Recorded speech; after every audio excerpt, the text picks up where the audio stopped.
से मैं संशोधित कार्यसूची के क्रम संख्या 6 पर मेरे नाम के सामने उल्लेखित पत्रों को सदन के पटल पर रखता हूं। Item number 7 Shri Sukanta Majumdar. Speaker sir, with your kind permission, I rise to lay on the table of the House the papers mentioned against my name at serial number 7 in today's list of business. Shri item number 8 Shri Muralidhar Mohol. माननीय अध्यक्ष महोदय, मैं आपकी अनुमति से आज की संशोधित कार्यसूची में क्रम संख्या 8 पर मेरे नाम के सामने उल्लिखित कागजात सदन के पटल पर रखता हूं।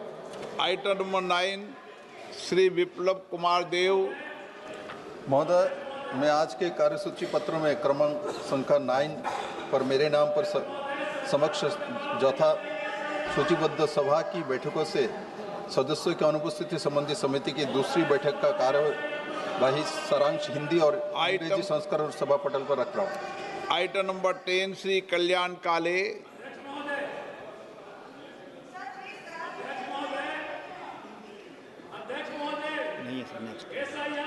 Item number 12 Shri PC Mohan.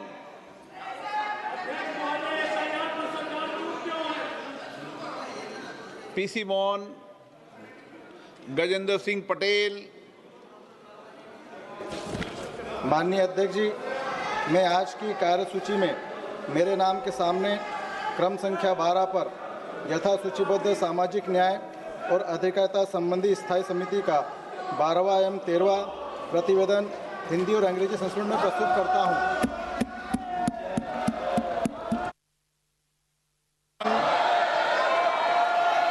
जिन्हें आज नियम 377 के अधीन मामले उठाने की अनुमति प्रदान की गई है, वह व्यक्तिगत रूप से सदन के पटल पर तुरंत अपने अनुमोदित पाठ को सदन के पटल पर रख सकते हैं।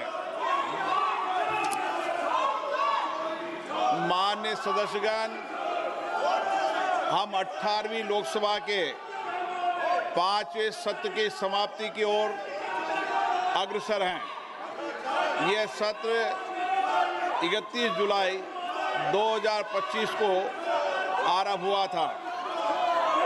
इस सत्र में 14 सरकारी विधेयक पुनर्स्थापित किए गए तथा कुल 12 विधेयक पारित किए गए। दिनांक 28 और 29 जुलाई को ऑपरेशन सिंदूर पर विशेष चर्चा हुई, जिसका समापन माननीय प्रधानमंत्री जी के उत्तर के साथ हुआ। दिनांक 18 अगस्त 2025 को भारत के अंतरिक्ष कार्यक्रम की उपलब्धियों पर विशेष चर्चा प्रारंभ की गई।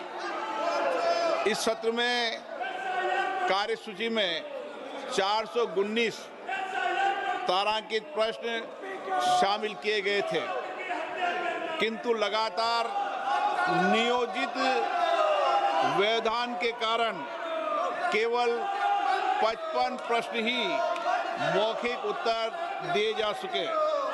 हम सभी ने सत्र के प्रारंभ में तय किया था कि हम इस सत्र में 120 घंटे चर्चा करेंगे।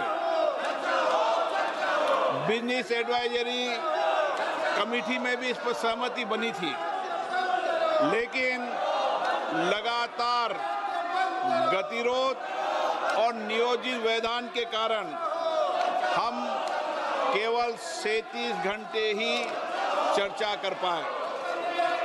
माननीय सदस्यगण,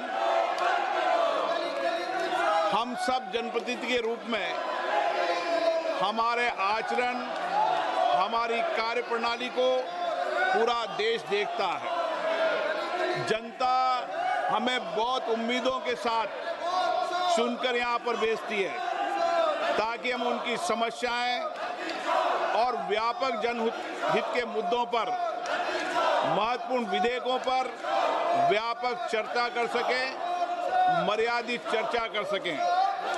लेकिन पिछले कुछ दिनों से मैं देख रहा हूं कि सदन में सार्थक मर्यादा परंपराओं के अनुरूप चर्चा नहीं हो रही।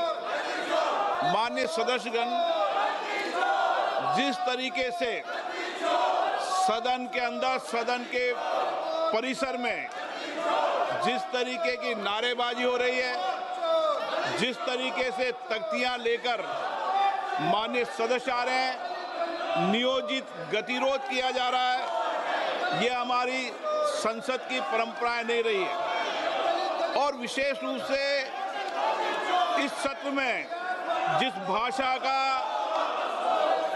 आचरण किया गया, जिस तरीके की नारेबाजी की गई, ये सदन की मर्यादाओं के अनुरूप नहीं है। हमें एक स्वस्थ परंपराओं का निर्माण करना चाहिए और हमारी कोशिश होनी चाहिए कि हम संसद के अंदर गरिमापूर्ण चर्चा करें। लेकिन मैं लगातार देख रहा हूं नियोजित तरीके से गतिरोध करना, नारेबाजी करना, तख्तियां ले रहना। मैं आपसे आग्रह करना चाहता हूं कि ये देश का सबसे बड़ी लोकतांत्रिक संस्था है, हमें इससे बचने का प्रयास करना चाहिए। और संसद के अंदर भी और संसद के परिसर में भी हमारी भाषा संयमित और मर्यादित होना चाहिए। सहमति और असहमति होना लोकतंत्र की स्वाभाविक प्रक्रिया है, किंतु हमारा सामूहिक प्रयास होना चाहिए कि हम सदन की गरिमा को, मर्यादा को और शालीनता को बनाए रखें। माननीय सदस्य, मैंने हर माननीय सदस्य को हमेशा पर्याप्त समय, पर्याप्त अवसर दिया है, लेकिन जिस तरीके का आपका आचरण है, देश आपके आचरण को, आपकी कार्यप्रणाली को देख रहा है। मैं फिर आपसे आग्रह करता हूं कि हमें प्रयास करना चाहिए कि हमारी स्वच्छ लोकतांत्रिक संस्था के अंदर अच्छी परंपराएं, अच्छी प्रॉपर्टियों को हम लागू करें और इसके लिए सामूहिक चिंतन भी करना चाहिए और सभी राजनीतिक दलों को आत्म मंथन भी करना चाहिए, ताकि देश की लोकतांत्रिक स्वच्छ संस्था की हम मर्यादा को बना रखें और यहाँ अपने आचरण व्यवहार से एक आदर्श स्थापित कर सकें।